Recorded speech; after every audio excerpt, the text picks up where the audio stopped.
Hello, in this lecture we're going to continue on with the closing process with step 4, the final step of the process, which will be to close out the draws.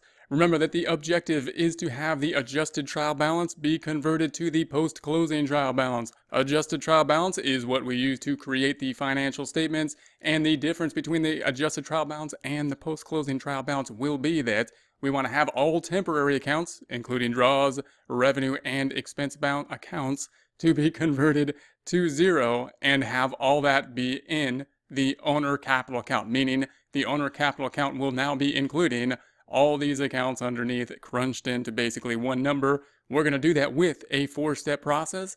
We have in the past done step 1, close out income to the income summary. Then we closed out the expenses to the income summary.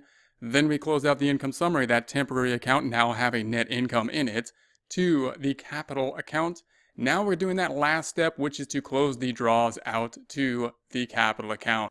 Let's recap what we've had done so far. Step 1, we closed out revenue. Here's the income. We closed it out, making it zero. We put it into that income summary account. Then in step 2, we closed out all of the expenses so that all the income statement account, revenue and expenses, were now zero at this point, is now zero at this point, and we had the entire amount, $88,980, net income in the income summary. Important to note that within the income summary at that point, we now have net income. Why would we do that? It's that check figure. It gives us a check to tell us that all of the income statement accounts are zero, and that amount in the income summary is equivalent to net income that was reported on the income statement as the end of the last time period. Then we're going to take that net income, we're going to allocate it to the appropriate capital accounts. That's what we did in step 3, taking it out of income summary, allocating it to the capital account.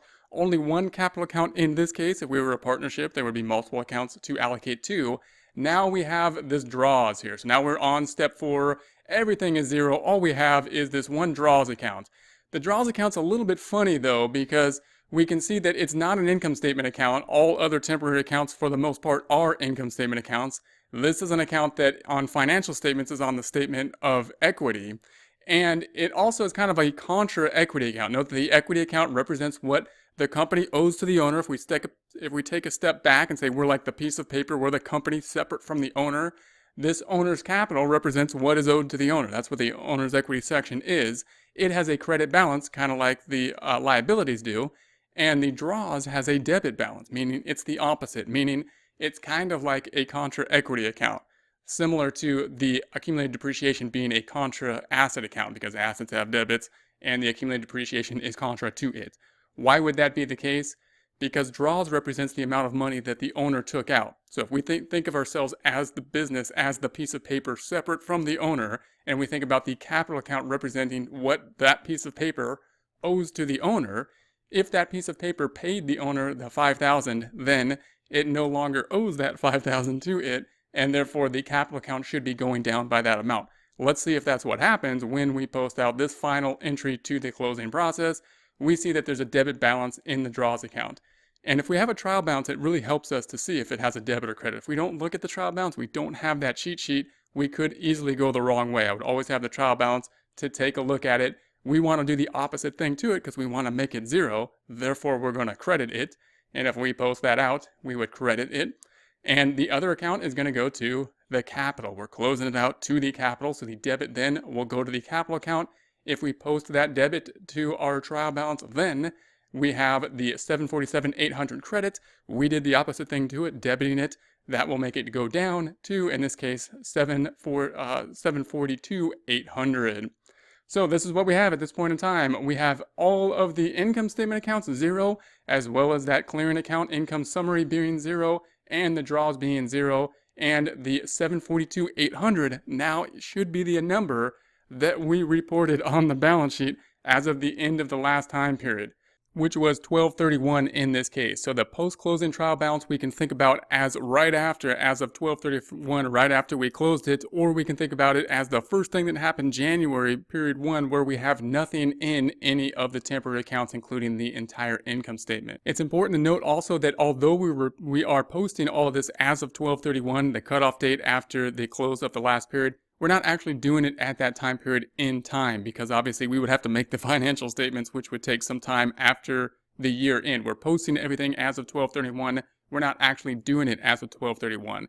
It's also important to note that the closing process could take different forms in different companies. For example, some types of software will actually do the closing process just based in terms of the date range, meaning if you use something like QuickBooks and you make the different date range, it will actually do basically the closing process for you. But we still could have some formal closing process in there to restrict us from posting things to a period that had been closed, because the problem with that is if anything gets backdated, then our beginning balance will get out of balance.